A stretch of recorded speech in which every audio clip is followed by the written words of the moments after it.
ನಮಸ್ಕಾರ ರೀ. ನಾವು ಬಂದೀವಿ ನೋಡ್ರಿ ಇವತ್ತು ಆಲ್ಮಟ್ಟಿಗೆ ಯಾಕೆ ಬಂದೀವಿ ಅಂತಂದ್ರೆ ಫಾರೆಸ್ಟ್ ಡಿಪಾರ್ಟ್ಮೆಂಟ್ನಾಗ ರೈತರಿಗೆ ಅಂತೇಳಿ ಸಸಿ ಕೊಡ್ತಾರಂತ ನೋಡ್ರಿ.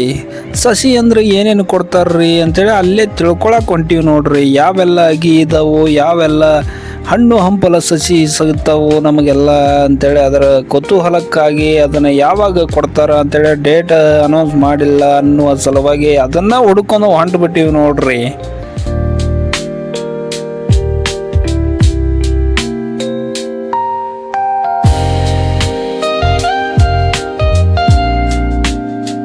ಇಲ್ಲಿ ನೋಡ್ರಿ ಎಲ್ಲ ಥರ ಸಸಿ ಬೆಳೆಸ್ಬಿಟ್ಟಾರ್ರಿ.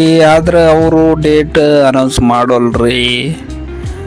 ಅನೌನ್ಸ್ ಯಾಕೆ ಮಾಡ್ತಿಲ್ಲ ಅಂತ ಕೇಳಿದ್ರೆ ಸಸಿ ಸಣ್ಣ ಅದಾವ್ರಿ, ಇನ್ನೂ ಅನೌನ್ಸ್ ಮಾಡಿಲ್ಲ. ಅನೌನ್ಸ್ ಮಾಡೋದಾದ್ರೆ ಪೇಪರ್ದಲ್ಲಿ ಹಾಕ್ಸ್ಬಿಡ್ತೀವಿ ನೋಡ್ರಿ ಅಂತಂದ್ಬಿಟ್ರು ನೋಡ್ರಿ.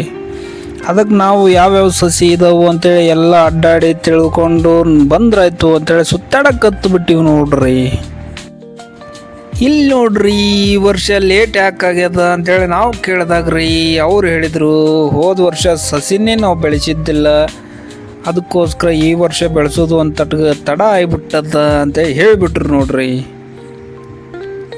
ಆದ್ರೆ ಅನೌನ್ಸ್ಮೆಂಟ್ ಯಾವಾಗ ಮಾಡ್ತೀರಿ ಅಂತೇಳಿ ನಾವು ಪದೇ ಕೇಳಿದ್ವಿ ರೀ. ಅದು ಅನೌನ್ಸ್ಮೆಂಟ್ ಮಾಡಬೇಕಾದ್ರೆ ನಾವು ಹೇಳ್ತೀವಿ, ಪೇಪರ್ದಾಗೆಲ್ಲ ಹಾಕ್ಸಿಬಿಡ್ತೀವಿ ಅಂತ ಹೇಳಿಬಿಟ್ರು. ಆದ್ರೆ ಪೇಪರೇ ಓದೋದಿಲ್ಲ ರೀ. ಅದಕ್ಕೇನು ಮಾಡ್ಬೇಕ್ರಿ ಈಗ? ಅದಕ್ಕೋಸ್ಕರ ಅವ್ರದ್ದು ಫೋನ್ ನಂಬರ್ ಎಲ್ಲ ತೊಗೊಂಡು ಬಂದುಬಿಟ್ಟಿವಿ ನೋಡ್ರಿ. ಆದ್ರೆ ನಾವು ಹುಡುಕ್ತಿರೋದು ನಿಂಬೆ ಸಸಿ ನೋಡ್ರಿ. ಆದ್ರೆ ನಿಂಬೆ ಸಸಿ ಇಲ್ಲಿ ರೆಡಿ ಇದ್ದಾವ್ರಿ, ಆದ್ರೆ ಇವ್ರು ಕೊಡಕ್ಕೆ ರೆಡಿ ಇಲ್ರಿ. ಆದ್ರೆ ನಾವೇನು ಮಾಡ್ಬೇಕ್ರಿ? ಅದಕ್ಕೋಸ್ಕರ ನಾವು ಕಾಯ್ಬೇಕ್ರಿ. ಇಲ್ಲ ಅಂತಂದ್ರೆ ಬೇರೆ ಕಡೆ ತರಿಸ್ಕೊಂಡು ನಾಟಿ ಹಚ್ಬೇಕ್ರಿ. ಅದಕ್ಕಂತೇಳಿ ನಾವು ವಾಪಸ್ ಮನೆ ಕಡೆ ಹೊಂಟು ಬಿಟ್ಟಿವಿ ನೋಡ್ರಿ.